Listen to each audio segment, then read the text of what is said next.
This is JDAC Football with your host, John Kane. Good evening, I'm John Kane and this is JDAC Football. This is a live interview, one of many that are coming up on this channel with famous personalities, English and Arabic alike. Football is called a beautiful game. We watch it on TV and we listen to it on the radio. And this beautiful game, while listening to it on the radio or watching it on TV, we get accompanied by a nice commentator who informs us of all the details from the heart of the action. And commentators like us try and paint a picture of the action in the listener's mind, as well as making it enjoyable, of course. Tonight, we have one of the most talented commentators around, a talk sport commentator and a massive part of the new group, the Commentary Hub. Without further ado, I welcome you, my guest for tonight, Mr. Barry Swain. Good evening, Barry. Good evening, John. How are you? Not bad. Good. Well, I think first thing first, I think we should start with about the Euros quickly. I mean, we had a successful Euros campaign, haven't we? That has just gone by. Yeah, England about, yeah. And we can't not mention England, can we? I mean, they were losing finalists, but we got young talents that, you know, the future is surely bright for us, isn't it? Yeah, old heads like me and you, we can almost see it coming, couldn't we? The losing on penalties, you know. But no, it was nice to get to a final and the euphoria, and obviously it flipped on its head on that Sunday a couple of weeks ago.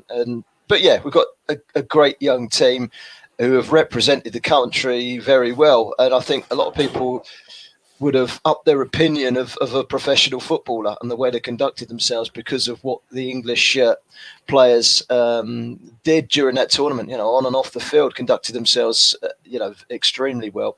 And that's something they should be very proud of. And hopefully they can build on that for the World Cup in, 18 months' time, not even that. Absolutely. I mean, quite a lot of people's predictions, and we spoke on the Commentary Hub chats on a few occasions that Matt Isles brilliantly presented between the rounds.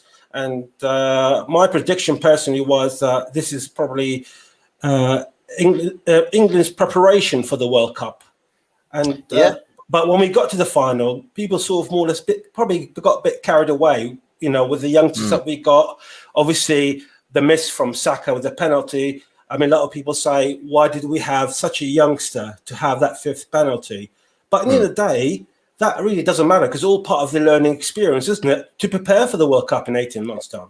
Yeah, if Saka's penalty hits the back of the net, Gareth Southgate's decision was, vindicated. So, you know, it's one of those things. He's taken a few gambles along the way, and they've proved to be inspirational. He got that one wrong, and I think he'll be the first to admit, you know, he's got that one wrong. All I can think is that he's put Saka in at 5, thinking that hopefully it's done by then. And let's be perfectly honest with you, if the Rashford penalty had crept inside the post and Sancho scored, he wouldn't have needed to take that penalty. So, you know, that might have just been overconfidence.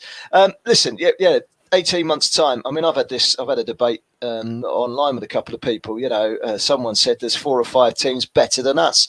There's 4 or 5 teams that might have world-class players in them, like Messi and Ronaldo and Mbappe. But I think pound for pound, in the players that we've got and the depth of the squad that Gareth Southgate has got at his disposal, I think England are the team to watch in the World Cup. The question is, you know, the heat and the humidity in Qatar. I'd off-balance that against the fact that most World Cups are played at the end of the season when our players are probably more tired than everyone else because they've played a dozen more games than the Italians and the Spanish and the French. It actually turns on its head because they're in full float. They're in the peak of their season, just coming up to the busy Christmas period, November, December, and they're being taken out of their clubs and put into a World Cup, you know, in peak fitness. So that might offset against the heat over in Qatar. But yeah, very much looking forward to it. And I think England have got a very good chance. It's not going to be easy, but they've got a chance. Now, as you touched on the World Cup finals in Qatar next year, is a completely different setup from whatever we've seen before in our lifestyle or even previous generations. I mean, how's that going to work out? Because it's going to be confusing. It's going to be disrupting for the clubs all over the world, having it in such a time. I mean, I appreciate the reason why, because of the heat in Qatar in the summer. But it's still, was it the right choice in the end? Well, we've not seen involved, obviously, you know, I know, in general we've seen for our own, in our own eyes that, you know, the decision might not have been 100% bona fide. But yeah, listen, it's in Qatar, it's done. Listen, what we've been through in the last 18 months, surely we can accommodate a World Cup final and a World Cup finals in the middle of the football season, and then just extend the season slightly earlier and slightly later. And you know, we get on with it. We love a football. It's going to be very weird though, isn't it, watching a World Cup final with your Christmas tree lights flashing in the background. That's a first, isn't it? It's a first and a last. But listen, I'm up for all new things, and you know, I'm looking forward to that. Let's just hope England are in that final. Absolutely. I mean, as you pointed out, it's going to be probably the first time and the last time when we have a Christmas tree with the World Cup finals, and watching it in the winter and what have you. I mean, that brings us back again to the Euros. I mean, in the Euros, yourself and I are part of the commentary hub, and we commentated on numerous games, as well as many other commentators and colleagues from around the country. Now, of course, it's available to listen to on Facebook page, on Twitter, and of course, mainly the YouTube channel.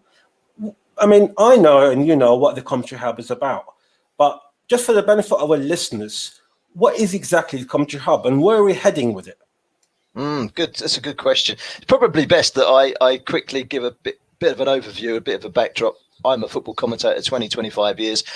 Around about 2005, I was asked to host a workshop for the RNIB, Royal Institute the Blind, National Institute of the Blind, and they had commentators that went into various professional grounds, and they just wanted me to come along and as a commentator and you know, make a few observations and give them a few pointers, and I did, and I enjoyed it, and it went down very well, and I started running the workshop for 10 years.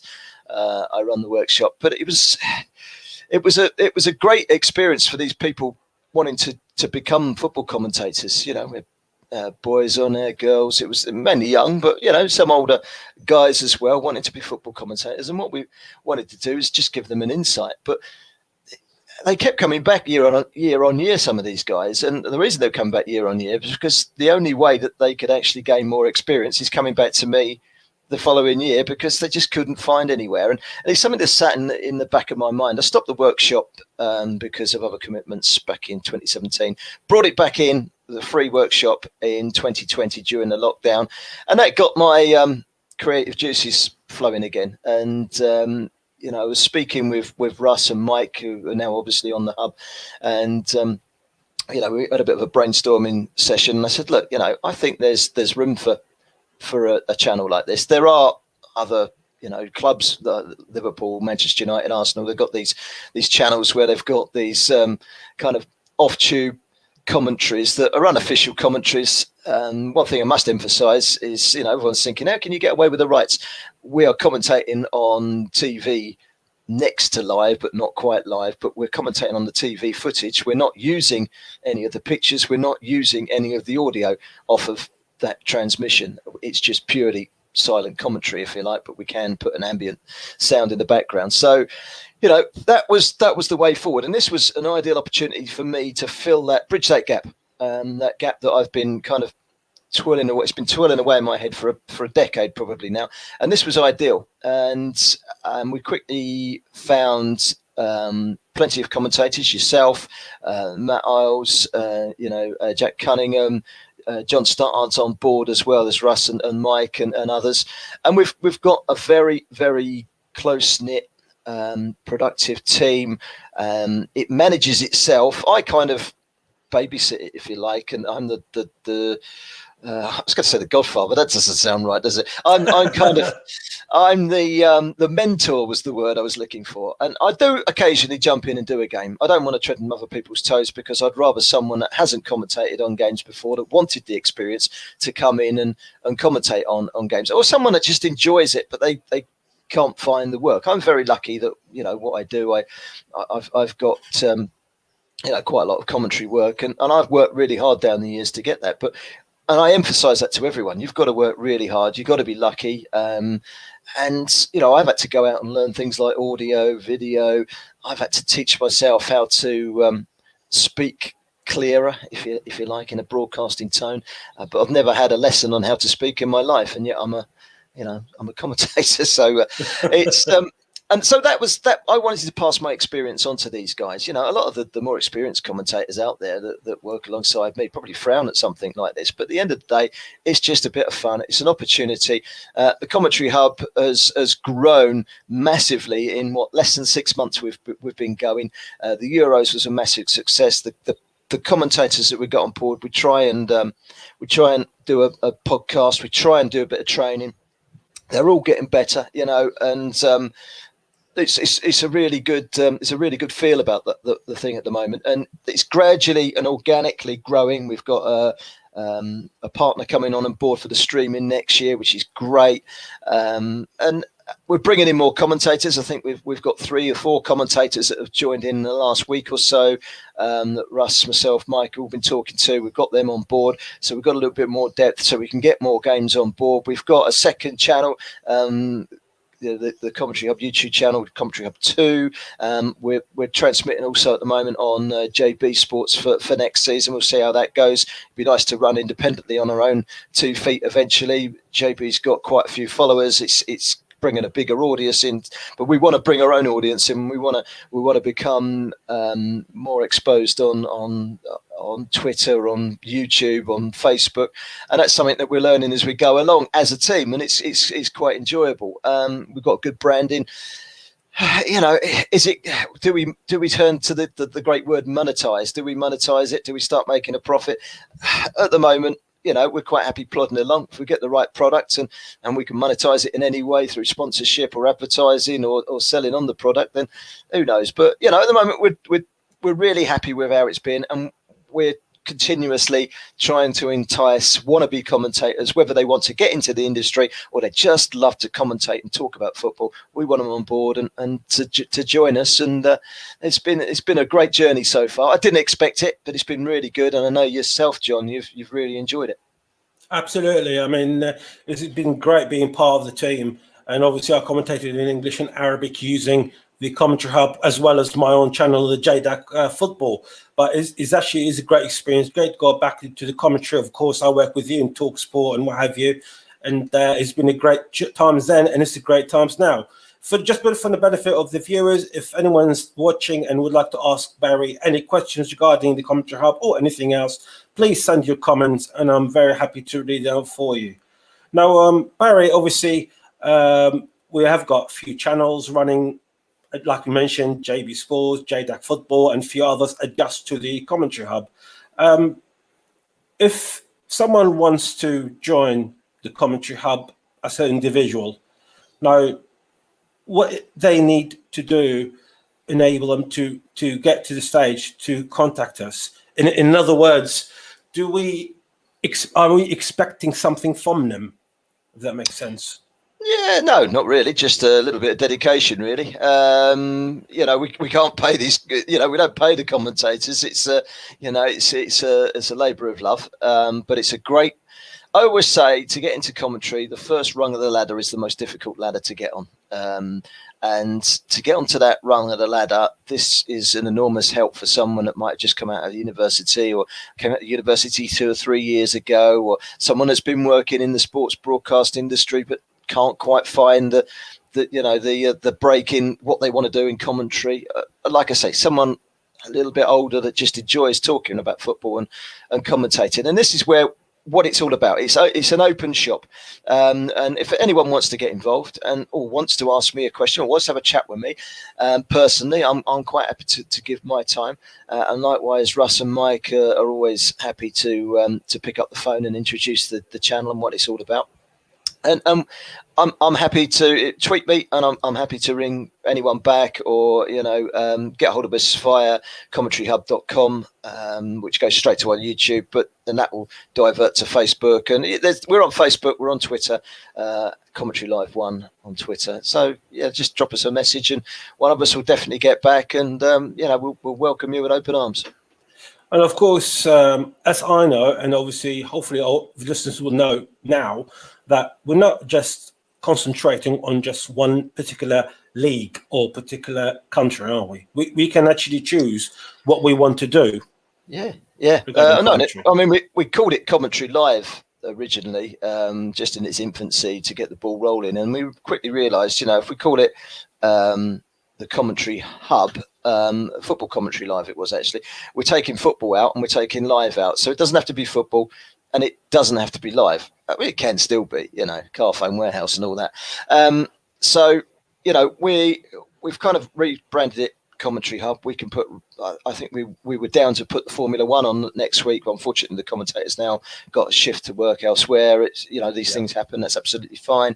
Rugby, cricket, tiddlywinks, we'll take it. I think Nicholas, one of our commentators, Nicholas Jones, who's a great commentator, flies the flag for autism. He's a brilliant commentator, doesn't let that get in his way, and he deserves full credit for it. He's going to try and get to a few non-league games. We're going to do some live games from non-league grounds next year rather than in front of a television. So, the world is our oyster, and it's now set up. It's nice for me because my busy season is just about to kick in. It's nice because I've kind of set this up over the last 6 months in stages. It should look after itself now. So I'm really looking forward to seeing how things really develop in the next few months.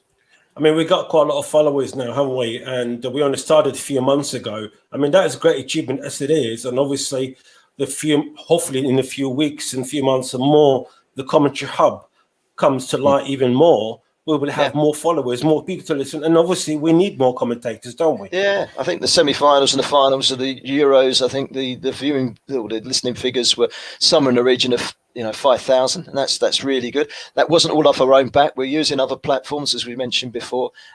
We would like to build those sort of figures and more into our own social media, so that we've got our own followers and gradually build up from there. But from where we were when we had our first chat in February, me, Mike and Russ, to where we are now, we've made enormous steps. If we can make the same progress in the next 6 months, then we would have done very well. I mean, as well, we cannot mention that we actually have our famous guests, haven't we? I mean, we had a few commentators who joined us in quite a few of the games in the Euro, especially Justin Hoy, the ex-Arsenal Middlesbrough player. He was part of the semi-final with me and with JB for the England game. I mean, it's an opportunity for people to come in, and we also got more channels to bring in more famous people who actually know the trade inside out of football, don't they? Which is very important. Absolutely. And it's not just commentators. We can use this as a platform to have a listen to someone that wants to be a pundit, an ex-pro that wants to be a co-commentator or a summariser or a pundit. Come on in and let's have a little listen, and suddenly you've got a little bit of experience that you can throw back at a broadcaster. That next rung of the ladder we're talking about again. I mean, it's not just that. There's commentators as well. But it's been good to get these ex-pros on board and more and more of them, because there's always room where we're set up. As long as the commentator and the co-commentator, stroke summariser, stroke pundit are almost in tune with what they're watching in terms of the footage on their screen, i.e. one's not 15, 20, 30 seconds behind the other. It should be seamless, and so you can work remotely, and it does work very well. We've got a podcast coming in as well, so there's opportunities for those guys, those ex-professionals, and why not? I mean, I had a long chat with a company. It was somebody that set up an agency that specialised in women's football a couple of weeks ago it was now, and he's got a few on board that want to get into the broadcast side of things, a bit of co-commentary. And I said to them, look, pick up the phone, give me a shout. I'll have a listen to them on a game on a commentary hub, and let's see where it goes. So I might be able to point you in one or two directions, and who knows where it leads. If we can help them, then we will. Absolutely. I mean, also would like to remind our viewers and that me being bilingual in both English and Arabic, it gave me an opportunity to commentate in both English and Arabic in a few separate games. And that is obviously, for anyone who's listening, Barry, it's also, if someone wants to commentate in a different kind of language, it is quite, our group of the commentary hub is quite diverse in that respect. Oh, absolutely. Yeah, absolutely. That's what we'll take any language, any sport, and anyone on board. It's an open shop, and that's the great thing. We might get someone that's aspiring to be a football commentator that's living the other side of Africa or the other side of America or in Australia. We could still bring them on board. There are logistical problems. Them getting the same feed as us, for example, in their countries. But theoretically, we can get around those teething problems, and anyone can broadcast any sport anywhere in the world on our YouTube channel. Absolutely. And please, if you've got any questions for the next 15, 20 minutes or so, or even after the program, if you want to find out more about the Commentary Hub and how you want to join the Commentary Hub, please get well in contact with Barry or with anyone, even including myself or any other member of the Commentary Hub. There's quite a few of us. There's Mike, Russ, and a few others, and we're all more than happy to get back to you regarding that. So, Barry, we spoke about the Commentary Hub. Let's speak about next season. Now, obviously, as yourself, as a lifelong Fulham fan, they have done well last season with Scott Parker. But obviously, they have to surely he would have been probably the right person to bring him back instead of Marcus Silva. Outside of Craven Cottage, that seems to be the general consensus. If you speak to a lot, not all, there is a split inside the establishment, but a lot of Fulham fans are of the opinion, lovely football, it's great football, ticky-tacky football, 30 passes, but there isn't a cutting edge. There was never a cutting edge with the Scott Parker team. Even in the Championship, they had the odd really good result, but they laboured to victory in a lot of those games. They got through to the playoff final. They beat Brentford, went up. They had 6 weeks to turn it round, and he was on a hiding to nothing last year, Scott. But he's obviously fallen out with the owners. That was quite clear to see. Bournemouth have come along and said, "Well, come and do the job for us," and he's out of there. And I think it was for the best. I think he's got the capabilities of being a very good manager. This is the first real job that he's had. He's been cutting his teeth at Fulham. He's taken them up. He's taken them down. He's seen it all, and he's an emotional man. He went through it last year with Fulham. I think he will do a good job at Bournemouth. But I think the general feeling, not every Fulham fan, but a lot of Fulham fans felt that his departure was a good thing. Marcus Silva coming in, it was a bit of a curveball. We weren't expecting that. Steve Cooper at Swansea was many people's favourites, and Chris Wilder was high up on the list, and then suddenly out the blue he's appointed overnight, and it was a flash in the pan. But he's got his trump card as Silva, and that is his assistant is Louis Morte, who of course is a legend at Craven Cottage, and they've made a couple of very good signings. They haven't lost too many players from last season, apart from those loan players. But when you put that side on paper that he's got at his disposal, you would expect that side to be challenging for a top 2 spot. I would say. I think last season we saw Norwich, we saw Watford go straight back up, and Bournemouth gave it a good run in the playoff, and nearly all 3 went back up. I wouldn't be surprised to see the 3 that have just come back down all give it a go this year. Sheffield United have got an excellent manager in Jukanovic, who's done it, of course, before with Fulham, and West Bromwich Albion, good manager from Barnsley, and they've got the nucleus of a side that are perfectly capable of getting out the Championship, and did so with Fulham 2 years ago, less than 2 years ago. Basically a year ago. So that's where it is with the Championship. I mean, suddenly there is a massive gulf. They've spent 12 million this week, Fulham, and that's probably more than most of the Championship put together. I mean, that in itself, speaks, for the power that they've got coming out of the Premier League.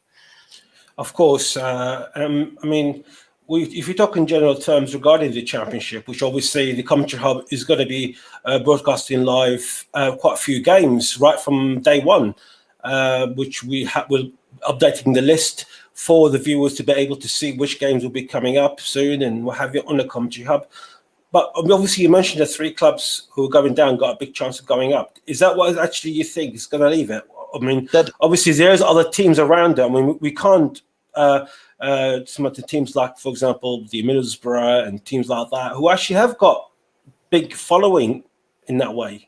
Well, big clubs, shall we say? I mean, two of the clubs in the playoffs. In fact, 3 of the clubs in the playoff that didn't make it through. Brentford went up. The other three all changed their manager, didn't they? Because Bournemouth, didn't take on Woodgate. Swansea have just recently lost their manager, which is a big loss. Steve Cooper. It was amicable. There's obviously some disagreement gone on there. Barnsley have lost their manager to West Bromwich Albion. So, they were the strongest also rounds last year, and they've all had a change of manager. You can't imagine that Swansea and Barnsley are going to be as strong. There's always going to be a Middlesbrough with Warnock in charge. Neil Warnock is a very good manager. They won't be far away, I don't think. It's a tough start for Fulham, actually, against Middlesbrough. And there's always going to be, another team that comes from nowhere. I think Queen's Park Rangers had a very good end to last season. They've just signed Stefan Johansson from Fulham, which I think is a very good bit of business for them. And he's a player that will make them tick. Charlie Austin in attack, they might be a dark horse. But I think... I was going to say QPR did manage to beat Man United in a friendly 4-2 yesterday. And I know it's a friendly, but friendly normally has got, obviously you're trying everything around, don't you? And especially with teams like Man United, with the spending they're doing, you'll think they should be losing to a team like QPR, with all the respect to QPR. No, and they were playing some good football last year. I saw them a couple of times, and they really got their act together under Warburton. And he was under pressure 6 months ago, under real pressure. They were close to sacking him, and they gave him another week, another couple of weeks, another month, and it was worth it in the end. And he's really turned it around there. They're not a club with a lot of money, but you look at that Championship there. There's not an awful lot of clubs there with a great deal of financial clout. The teams that have come down. There's 4 or 5 teams that you'd expect to be up there. There's always going to be someone that comes from nowhere, and equally as interesting down at the bottom who goes down. 3 go down. The 3 that come up will be the favourites to go down. But again, there's the Derby County. They're in disarray at the moment. It's and then you look at the teams, like Coventry, Blackburn, just Preston. What are they going to be like this year? Are they going to be knocking on the doors of the playoff? Are they going to be struggling down the bottom? It's so tight, the Championship. You can't really call it, and that's what makes it such a great league. And with 46 games, it's Saturday, Tuesday. It's relentless. So you need a big squad as well, and that again is something that the Fulhams and the Bournemouths, come into their own. They're going to have a more powerful squad than the likes of Peterborough and Swansea and so forth. Absolutely. I mean, people who are actually fans of the Premier League teams sometimes they forget or don't realise actually the number of games that these teams have to play every week comparing to the Premier League. I mean, we're talking about 4 or 5 games, 6, 7 games even, less than what the Premier Leagues play. Just the league alone, of course, not including the cups or anything else. And a lot of the players are internationals as well. A lot of the players are still playing in the FA Cup, the Carabao Cup. The only thing they're probably missing from the top 6 or 7 in the Premier League is European football, but everything else they're playing alongside. Absolutely, of course. Like you mentioned, the top 3 will, top 2 and a team from the playoff gets to the Premier League for the season after, which take us to the Premier League. Now, we've seen so many big signings in the Premier League. Jadon Sancho, of course, has to be mentioned. The talk about Chelsea still trying to get Haaland from Borussia Dortmund. Manchester City, the last couple of days, there's been a big rumour that Daniel Levy agreed for Harry Kane to leave, was possibly an exchange of one of the Man City players to the Tottenham Hotspur Stadium. I mean, it's going to be a really, really tough season. Doesn't matter how you look at it, don't you? But when I look at it personally, I think probably the only team who came out better from last season, even though Man City won it, is probably Chelsea, isn't it? Well, you think Liverpool would be better, wouldn't you, with Van Dijk back and Gomez back defensively? That cost them massively last season. And Liverpool all turned around to a man, Liverpool fans, and say that we'd have finished above Manchester United if those 2 players had stayed fit. We weren't that many points behind Manchester United. We'd have finished above them, and they probably would have had a case. Liverpool, I think, will be strong again if they can keep the key players fit, which they didn't last season, in particularly in defence. Chelsea, I think, will be strong. I think they really proved themselves last season. They've got a great manager that's come in there now. They've conquered Europe. Manchester City, that would be their dream, wouldn't it? The Champions League. That's something they just can't seem to nail at the moment. But they're the team to beat. And I think Manchester United have made the necessary additions to make them stronger. They're going in the right direction. You can't really, I mean, that looks a nailed on top four. There's every chance it's not going to be a nailed on top four because an Arsenal, you never know what Arsenal are going to do with what they've brought in. They've made some shrewd signings. Could be interesting. Tottenham, you don't know what you're going to get with Tottenham. It's a whole new beginning there, and Leicester City as well. And Everton. I mean, Everton seems to be a bit of a mess at the moment. Strange signings, I think, for Everton. And Benitez, but he knows what he wants, and he usually gets it right. So you'd expect what I've just named is probably the top eight. But you never know. But you could almost put them in order, and you feel that you're not going to be far away. I think it's a little bit more predictable this year than it perhaps was 12 months ago or 9 months, 10 months ago when they started last time around, because I think it's more ironed out. We're back to normal again now. We've had that transfer window, and I think it's a clear indication that it's a case of everyone's got to try and keep up with Manchester City. If they was to bring in Grealish and Kane, a lot of people say it's game over. I don't think it's game over, but it certainly does take them to a whole new stratosphere, doesn't it? And it makes it all the more difficult to keep up when they're signing players like that. They're not world beaters because they didn't win the Euros, those two players, did they? Let's be honest about it. But they're great players, and they will make Manchester City even bigger and even stronger. And but I think the top four: Manchester City, Liverpool, Manchester United, Chelsea. And if you're asking me, I would go for City.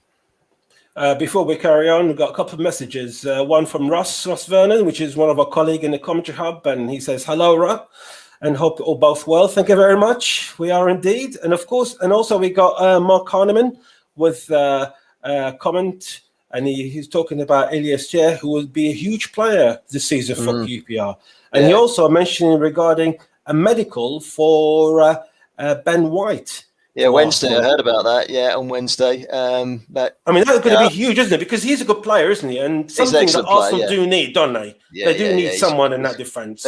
They desperately need a player like that. And a lot of people have criticised Ben, saying that's not the right move. But that's a challenge for him. It's a step in the right direction. Listen, where's he going to go? That's it's guaranteeing him silverware. If he goes to Manchester City, he's going to play 1 in 3.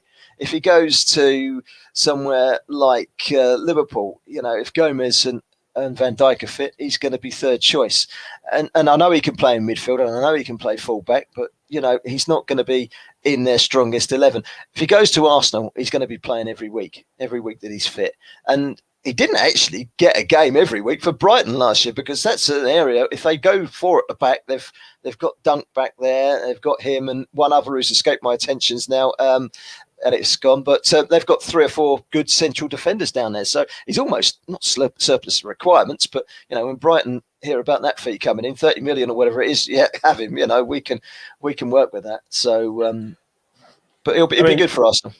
Absolutely, and it'll be good for Brighton as well, getting all that money, especially in a situation that we're in now for over the last year or so with the pandemic, lack of supporters coming in to the clubs, which has been quite disappointing, really. But hopefully we are moving forward in the beginning of this season, or this coming season. Obviously, you touched on Harry Kane, and I could not mention Harry Kane being a Spurs player and being a Spurs fan myself.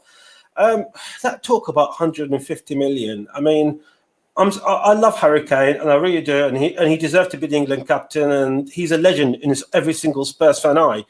But 150 million, I can't see any Spurs fan will say no to that. But But again, my question to you is, really, Man City, can they actually spend 150 in times like these?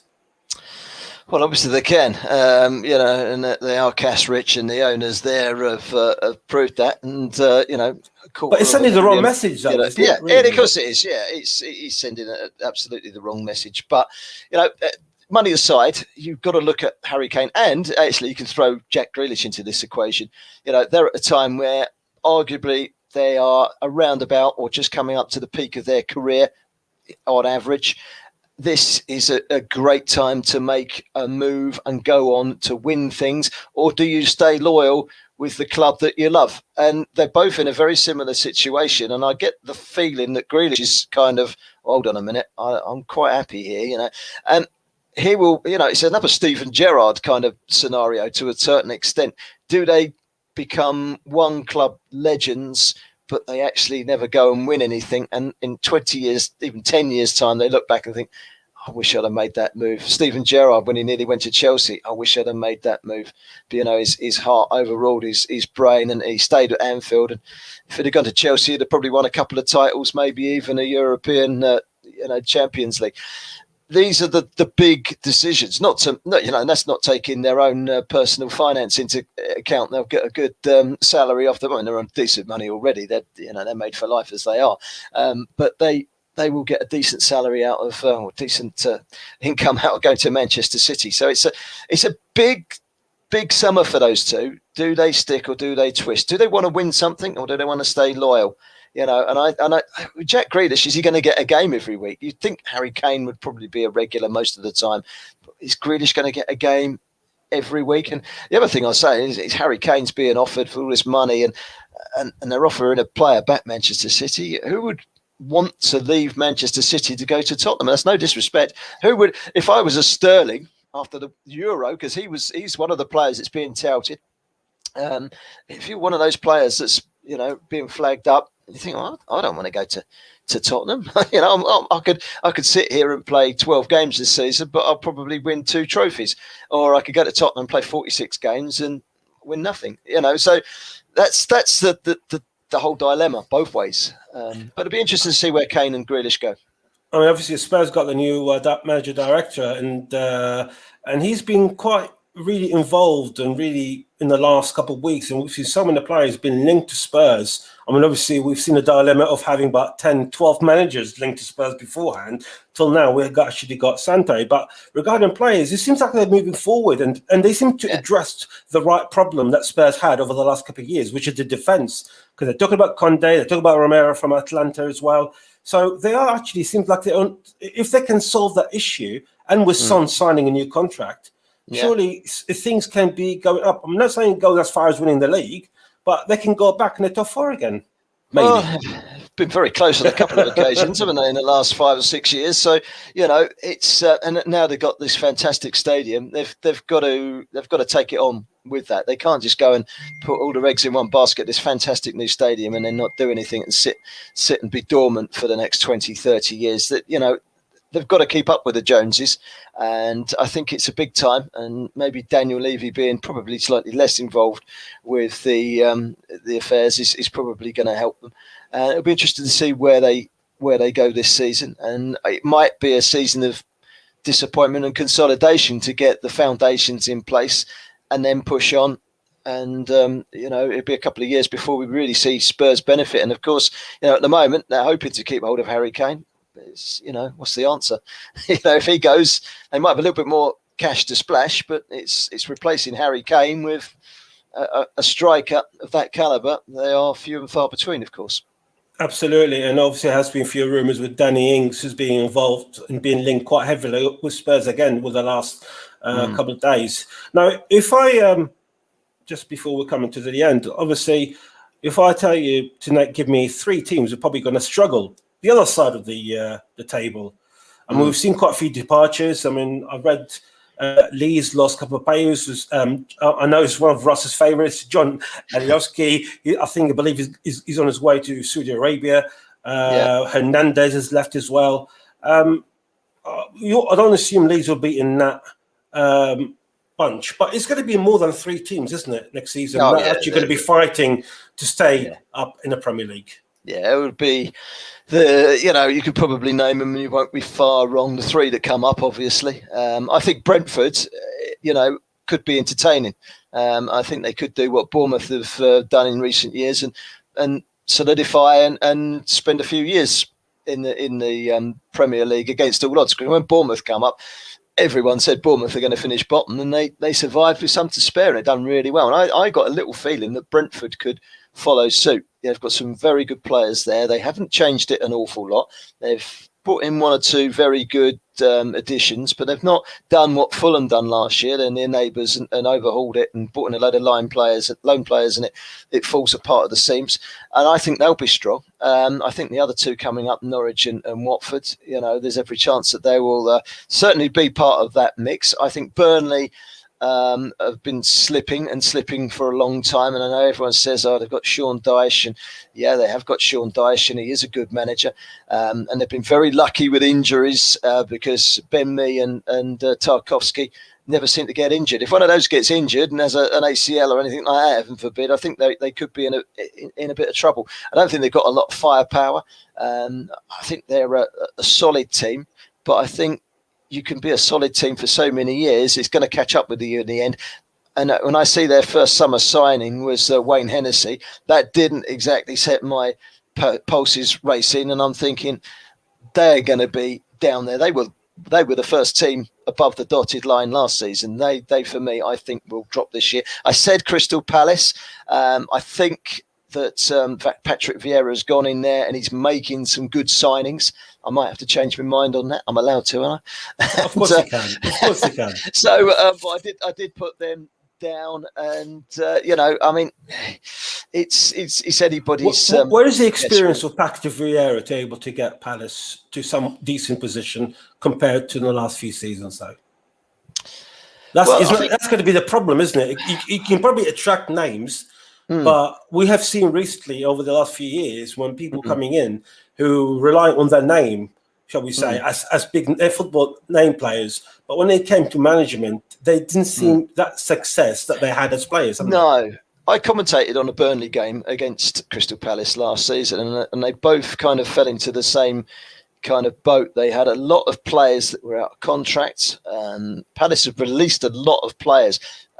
Both got fairly aging sides as well. So I draw a comparison between the two. Roy Hodgson done a great job for Palace. I think towards the end, and they got Will Saha, so that kind of gives them a little bit of oomph going forward. But by and large, it's been fairly stale the last couple of years, and it's not been great fun watching Crystal Palace. Certainly last season, I thought they were one of the worst sides in it for a long period of time, but for some reason they just managed to hoik themselves out of situations and find enough points to steer clear of even a relegation battle, which was amazing because I thought they were at times a very poor side. So that's been noted. And I think if they carried on for another season, I think they would have gone down. I think they have made those additions as where Burnley are pretty stale at the moment. And, that's Southampton. I mean, they're another team that they were top, weren't they? And they got dragged into the fringes of the relegation battle. Those three, for me, I said at the back end of last season, they're going to be in trouble this season unless they get things right in the summer. I think Palace are getting it right. I'm not sure the other two are. So I don't necessarily think that the three that come up will go back down again, but I think the Norwich and I think the Watford will struggle. And I've got a sneaky feeling that Brentford will be the surprise package, the Bournemouth from say 5 years ago, where they exceed expectations. And I hope they do, and I think it's great. I think Brentford's a great club. I've been down there a lot in my time, and I've always got a soft spot for Brentford. So I hope they do really well. Indeed. We've got a few comments quickly as well, just coming towards the end. And Mark Hardeman says, Palace for me could definitely drop, even with Patrick Vieira. So obviously he's not with you. But he's not got a lot of experience. He's got experience as a manager. He's not got a lot of experience where you could look back on his time at Nice. It was pretty flat. His time in the MLS wasn't particularly great. He's not got a great deal of experience. But listen, sometimes these coaches, I always say, a good coach probably learns more from his bad experience. And I always say this with Brendan Rodgers. Everyone remembers Brendan Rodgers for doing a great job at Watford and a great job at Swansea and a great job at Liverpool and a great job at Leicester and a great job at Celtic. But they never talk about him doing an absolutely terrible job in his short time at Reading. He would have learned a lot more in his time at the Majeski than he did at any of those other clubs, because sometimes having those failures, sets you in good stead. I'm sure that did with him. And maybe that's the case with Patrick Vieira. Who knows? Absolutely. I mean, sometimes when you fail, it's not really a failure. You're actually learning from that, don't you? And as we all, as human beings, we're always learning, even as commentators. We make mistakes and then, we don't do that again. Of course, there's another comment here, which I'll show you, which I'm sure you'll probably know who it was. Sorry, it's the wrong one. It says Burnley will stay up. We have the fans back, which will make the difference. And I'm sure that was JB. Yeah, it is. But in there. So I've seen this point before. The only other thing is the other 20 teams, the other 19 teams actually also get their fans back as well. I don't think you can use that as an excuse. It's not just Burnley that had to play behind closed doors last season. It was everybody else, and so I don't read into that too much. Yeah, that's fair enough. Just before we go, Barry, obviously we spoke about the commentary hub. We'll come back to it again quickly just before we finish it off. What would you like to say to anyone who wants to join the commentary hub and join our beautiful team? Yeah, I don't know about beautiful, but have you seen us? Beautiful at heart. Beautiful at heart. We're beautiful at heart. Well, me and you, yeah, the older statesman. Listen, if you want to get into this industry, or if you're interested in this industry, it doesn't really matter. And I always say this when I used to run the workshops, and it's the same with the hub. If you've got an interest in football, you just like to be talking about football, then if you want to be a football commentator, or if you just enjoy being a football commentator, it's not there necessarily as a stepping stone. You can come along and just have it as a hobby and enjoy yourself. And the other thing I would say is you don't have to be a commentator. We're also looking for summarisers. We're also looking for presenters. And we're even looking for people that want to just step in and produce shows. So, if you're interested in any of those, get in touch with one of us on social media, Twitter at Commentary Live 1, or we're on YouTube channel, we're on Facebook page as well, Commentary Hub, the Commentary Hub, and we'll get straight back to you and let's get you on board and get chatting and let's give you a try. You might not like us, but we might not like you. We would like everyone. We've never said go away to anyone. That's the good thing about it, and I think we'll just keep going from strength to strength. And the more people we get on board, the more games we can get covered next season. Just for the benefit of viewers, of course, Barry said yes to me to join it. So if he accepts me, I'm sure he will accept you anyone. More than easily. Absolutely. Barry, it's been a pleasure having you with us tonight. It's been a brilliant interview, and thanks for your predictions. And thank you again for the information that you gave us and gave our viewers regarding the commentary hub, which is quite important. Obviously, we need more commentators, not just in football, but all variety of sports and all variety of languages if needs to be. Sport. Yeah. Barry, thank you very much once again. Thanks, John. Thank you, people. Ladies and gentlemen, thank you very much for listening and watching the interview with our commentator, Barry Swain. We'll hopefully see you again with another celebrity. Please join us again on JDAC Football. Good night.